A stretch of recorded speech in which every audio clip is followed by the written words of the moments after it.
You will love the tales that Paul Evans has to tell in just a moment. He played in one of the most interesting spells in Forest history, signed under Joe Kinnear, avoided relegation to League One, played for Gary Megson, was then frozen out by Gary Megson before a mini return under Charlie McParland and Frank Barlow. He'll tell you the whole story next.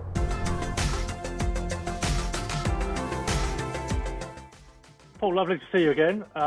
Let's start with a kind of general look back at your Forest career. How do you look back at that spell at the club?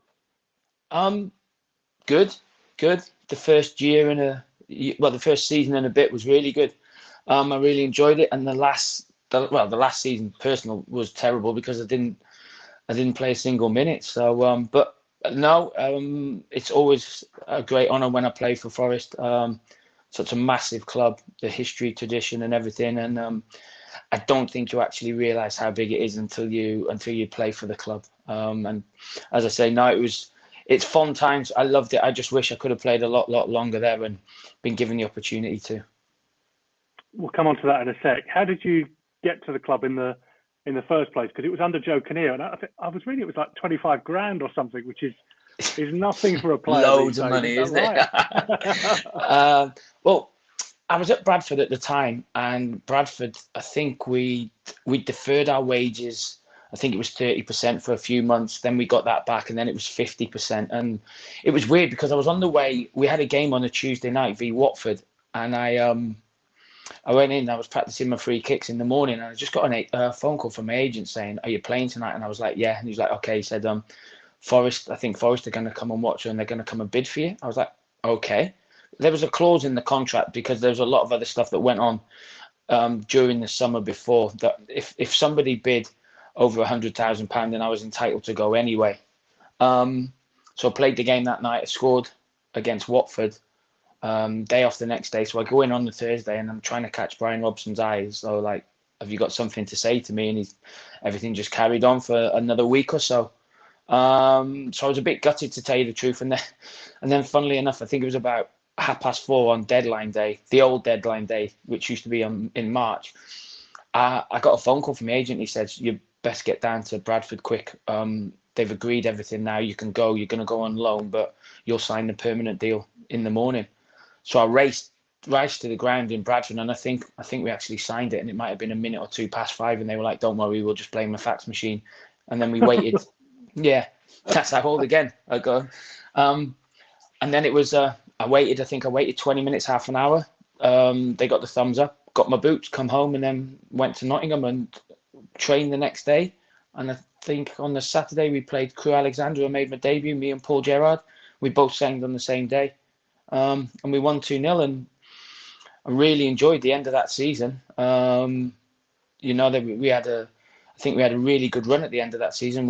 I don't think we lost for maybe 7 or 8 games, and I think we finished kind of mid-table, but we beat some good teams along the way. And I'd actually went into pre-season, had a summer, trained hard, went into pre-season, and actually felt quite confident that we could have a really good push for the playoffs. But obviously, little did I know it ended up in disaster, really. Yeah. Was there no sign of that coming? Because you mentioned that the season before was, Joe Kinnear was in charge and kind of guided the side away from trouble, finished really strongly, and I think got to 60 odd points in the end, or comfortably safe in the division. There was no sign of what was to come around the corner? No, I don't think. Well, as I say, me and Paul Gerrard signed on the same day, and I think we were either 4th from bottom or 3rd from bottom. And there was big concerns, but as you said, I remember going to Sheffield United away and beating them. Ipswich away, I think we might have beat them. Jono scored 2. Millwall at home. We played some top teams, Wigan and everything. And I think we finished off really strong. I think we even, I know we beat West Brom away last game of the season. They've already been promoted, and when Mr. Megson come in charge, that's what he told us. We let you win that, but to tell you the truth, I don't think they did, because we were on a good run of form. I think that summer Gareth Williams. I struck up a really good kind of partnership and understanding with him in midfield. I think I probably did a lot of the things that complemented his game, and then he did, the same. He complemented a lot of things to help my game. And it was just kind of, when I look back now, it probably started pre-season. We had a new fitness coach come in, and he took us for a run on the first day, and he probably stopped about half a mile down the Trent, and he was like, all right, lads, you carry on and you do this and you do that, and I'll be there in a minute. He said he hurt his knee, and we were like, oh, what's happening? And then we went to America on pre-season tour, and it was a shambles. It really was a shambles. We turned up at this university, the halls to stay. The lads were given a pile of bedding and everything like that, which is fine. But you open that to put in your bed, and it was yellow and holes in, and it wasn't good at all. We ended up staying at a Best Western, I think. Joe was like, literally, no one's staying here. We can't stay here. Training facilities weren't great. I think we played the hardest game first in Washington. We played DC United. Freddie Adu played in that game, and one or two others. I always remember Andy Impey shouting, "Freddie, Freddie!" And this geezer was looking around like thinking he was famous, and it was Imps just going, "Freddie!" So we did that, and I think we might have even picked up one or two injuries. It was probably 10 days to 2 weeks, and it was hardly anything done because the training facilities weren't great. It was like roasting hot. As I say, we played the hardest team first, and then we played kind of a couple of university teams and things. And I just don't think we started the season off well. We didn't really start the season off well. There was a bit of unrest. One or two players were wanting to leave. I don't think Joe got probably one or two people in who he wanted to get in. And we just didn't start well. Then we probably beat a couple of good teams, and then we think we're all right. And then we didn't get a run of consistency going. And I think it was sad times, really, because, I know the fans didn't like it when Joe said it was just another game against Derby. I think he was just trying to play it down a little bit, as though he knew how important it was and that we needed the 3 points. But, I think we lost 3-0 on the day, and it was a bad way to end. And I think he just, I think he was getting a bit of stick around Nottingham as well, and he just had enough. Say that. Yeah, you could say that. Yeah. I know. What was he like? Because I tell you, in hindsight, what they should have done was got rid of him in the summer, because he was kind of a firefighter to come in and lift spirits and get everybody going, keep the club in the division.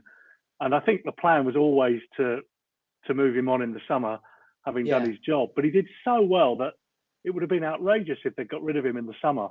What was he like to play for? Well, he brought me to the club. I have to, I thank him for that. Do you know what? It was kind of quite simple. It sounds silly. Yeah, it was not. He didn't do much coaching. Ian Bowie, Liam O'Kane run the coaching team. They would come around and talk to you. We did shape against the youth team on a Friday. I always remember my first day with Lewis McGugan running rings, and I'm thinking, who the hell is he? And I'm trying around. I'm thinking, I think I even booted him, saying, calm down a bit, mate. This is my first day here. But we trained. We had some good pros, and I think we actually, he probably did calm everybody down. As I say, he was good to work with. But then the next season, as I say, he might have obviously thought as well that we were gonna, he probably thought with the finish we had that, we could have a go this year. But I know we didn't sign anybody. Even Desi, who had retired and not trained all pre-season, he come on for James Perch in the first game of the season because we hadn't hardly signed anybody. I think Johnny Helder had signed, but something was wrong with his paperwork. So Desi come on for half an hour, probably knowing Desi hadn't even touched a football or kicked the football since the last game of the season at West Brom away. And I always remember him. He was running before Ellington and Roberts were even running into their space. And you're just like, he's some player, this guy. He was unbelievable. It was all up there, wasn't it? Miles ahead of everybody else. I always remember him talking to Michael Dawson and telling Dawson, the first couple of headers you go for, make it a big shout. He says, because I can guarantee you won't get for one. He said, but if you shout, he said, the centre forward will probably duck thinking, oh, he's going to get me again. But Desi was unbelievable. He was a great guy as well. Great guy. But as I say, he come on that day and you're just like, wow. You understood. So I don't think Joe probably, as I just mentioned, didn't get people into the club that he wanted to get into. But as in the first time, for the first 8 games we were there, he was really good. Like, as I say, training was training was fun. It was hard. Fridays were all about organisation and everything. And we went out and we played on the Saturday. I just think, as I say, we didn't get the best of starts. And then when it come to it, the biggest game, he was probably trying to say to everybody, we know it's a big game, but if we win, we're not going to get 6 points. We're only still going to get 3 points, and we need to win. But as I say, it backfired on him terribly. Yeah, I mean, he needed to. Having said all that, he needed to win that game, really, didn't he, or not lose it? Yeah. In the style that he did. There is plenty more on the way with Paul Evans in just a moment. I need to thank the members of Chippers Club, particularly if you're a gold member. And this week's are Philip Sheldon, Chris Annable, Paul Harrison, Christian Tonnies, Perry, James Sorden, Thomas Newton and Mark German. Thank you for your continued support. It really helps me with the channel going forward and means I can spend and devote more and more time to kind of chasing people down, if you like, and getting in touch with people and lining up interviews in future. So thank you very much for that. Indeed, if you're a silver member or bronze member as well, it all really helps the channel. What you get, of course, is an extended edition of the video.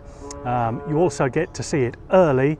You can get involved in live exclusive Q&As, and as a gold member you get mentioned on the channel as well. If you fancy joining up and becoming part of Chippers Club, I'll pop a link in the description below, and for a small fee every month you can become a member of Chippers Club. Anyway, let's get back to Paul Evans. I mean, you got a couple of very important goals for Forest in your time. One against Derby, obviously not in that it's just another game match. Yeah. Another one at home, and a goal against West Ham as well, beating West Ham at the City Ground I think it was the first match, or certainly the first league match after Brian Clough had passed. That's it. Yeah, it was the first league match. I think we played. I think we were at home to Rotherham in the League Cup on the Tuesday night, but this was the first league match. Yeah, it was against West Ham on the Sunday because Marlon came on and scored. That's right, Marlon scored the winner. What do you remember of that whole kind of period and the whole kind of and that game perhaps itself, because it was a hugely emotional day, understandably, for the club? Yeah, it was, and you could tell it had affected everybody as well. And I even think West Ham had a couple of ex-Forest players. I know Teddy Sheringham played, Marlon Hellman played as well, and it was kind of one of them games. I think it was a Sunday afternoon kickoff. I remember it well because some of my family come down. They were West Ham fans, but we played well that day, and that's what, that was the consistency that we couldn't get. West Ham, I think West Ham probably got promoted that year, but we played them well and was deserved winners in the end. And thankfully, I scored a left foot goal, and then, as I say, Marlon broke away and scored. After I think he come off the bench. I think there was a bit of a disagreement between Joe, Reedy and Marlon a couple of weeks before, or a week before, but then Marlon come off the bench and scored right near the end, which was a great day for everyone, and I think it really did, as I say, really did probably show how much the Forest fans loved Brian Clough, and it was a great day for it. You obviously see Joe go fairly soon after that. Gary Megson comes in. You play the rest of the season. I mean, people think, he just throws you out, but he didn't to start with, did he? Because you played pretty much every game from there till the summer, and then didn't get a look in after that. Bizarre. Yeah, it was bizarre. I think I'd either come on, or I probably think if I looked, I probably didn't complete many 90 minutes though. It was always I might come on or I'd get brought off. But no, me and Mr. Megson had a little bit of history. I think I was around 19 or 20, and he come and played a couple of games for Shrewsbury Town, and we played Crewe away. And I remember coming inside and playing a ball down the line, and it just went out. And he just looked at me and he went, "You're a pub player. You'll never make it as a footballer." And I was like, "Wow, this is an experienced pro who's only been at my club for a couple of days, and he's saying this." And I think he played one more game and left. So that was that. But on his first day, he went, "Oh, I remember you. You were at Shrewsbury, weren't you?" I was like, "Oh, this is going to be good." He come in. He didn't kind of. As I say, he kept you in the side for much of that first season. So you might have been as a pub player, but he was managing the pub team. Yeah, exactly. Well, he come in and he called us all a bunch of this and a bunch of that. You've probably been speaking to your mates about me. I've done it to you. This is this, this is that. And everyone's like, wow, we haven't even been training yet. And that was that was him really. But even when it come to the end of that season, I went to see him because obviously I'd had this feeling, that things probably weren't going to go right. And I just asked him, where do I stand? Do I have a chance? He said, if you come back, you'll have the same chance as everybody else. So I thought, right, this season, the off season, I did as much as I could. I think I come back and I was in the top 4 maybe of all the running tests. And believe me, there was a million of these tests. That's all we did for 2 weeks was running. And then we went away to Denmark. I think I played half of the first game, didn't play any of the rest of the games. I think in about the 4th minute of injury time of the last game, I went to the toilet. I went in. He's obviously seen me go in. He's turned around and asked where I am to put me on, and I'm not there. Next day in training, I have a phone call from my agent asking me why am I messing about in training, not caring. I'm like, no, I'm not doing that. I'm doing everything I can. And I think of Torquay. I think we went to Exeter and Torquay, and I think I got on for a minute or two at Torquay away, and the ball got smashed in my face. And I was like, what's going on here? But then I was playing for the reserves and I was scoring for the reserves as well, because I wanted to play. The last time I played in League One, I got in the PFA Team of the Year. I got within 5 minutes of getting promoted with Brentford, and we lost in the playoff final. So I wanted to play, but as I say, I was never given the opportunity. And it come to a bank holiday Monday, and I went to go in the gym. We had a gym session, and AD, the fitness coach, just said, where do you think you're going? I was like, we've got a gym session. He just went, nah, not you, mate. You might as well go. I was like, what? And he went, you might as well go. So in a bit of a rage, went to see Mr. Megson, and had a few words, and that was that really. And then got touted to Yeovil, Torquay, and everyone else as far away as I could to go on loan. Right. But you didn't go? No, I didn't go. I didn't go. I wanted to play. I wanted to play, as I said. I played reserves. I scored in the reserves 3 or 4 goals. I wanted to play for the first team. They didn't start great that season. We'd come in. And the funny thing was, at that time, we'd near enough all still trained together.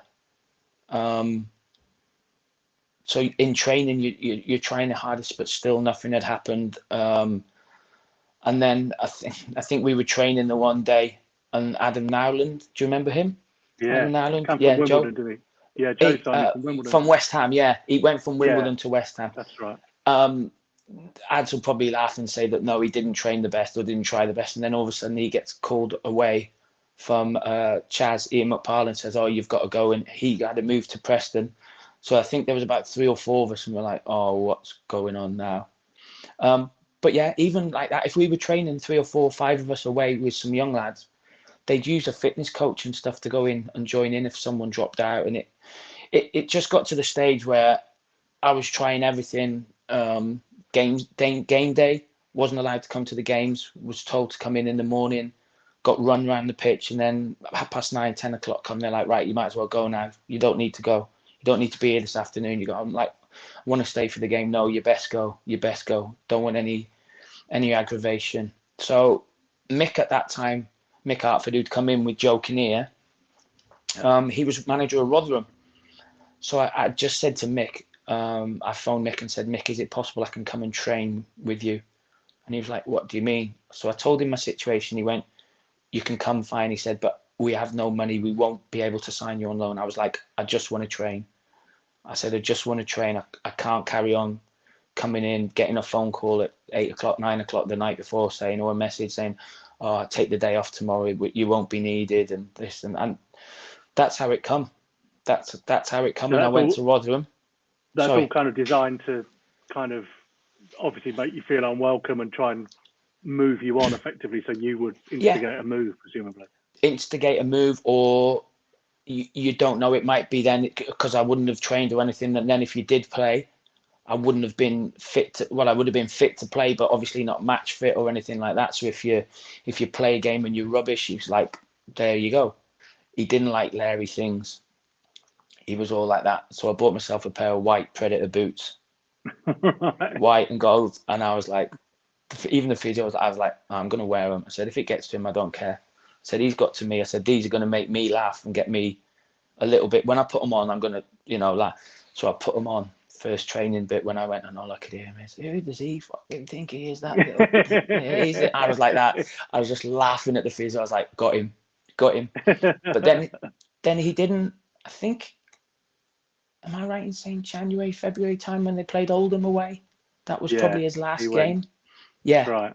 that was his last game. And I'd probably been back in maybe a week's training.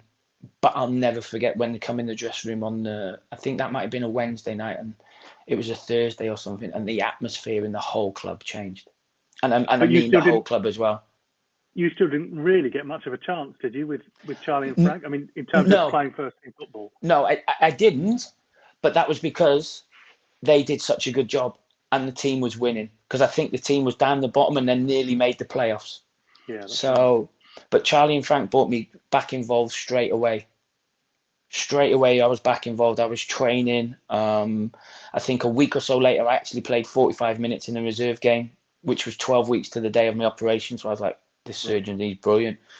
And then we went and played Derby in a friendly. Right. So I'm like, this doesn't really sound like it's a friendly. But so I played the first half. I think I was due to play maybe 70 minutes, maybe a full game for full fitness. And Paul Thelwell was playing for them. And he was like, oh, how come you're playing? I was like, oh, I'll come back for a minute. Yeah, me too. Blah, blah, blah. So talking. So second half, ball come in, played a 1-2 round him, went to get the next one. Oh, and he's absolutely wellied me from the side. And I just felt sick straight away. I was like, wow. And I remember trying to get up and couldn't get up. And I was thinking, and then the physio come on, he was like, you're right. And I was like, no, I don't know what's wrong. So I come off anyway, drove home. I nearly crashed my car from sneezing.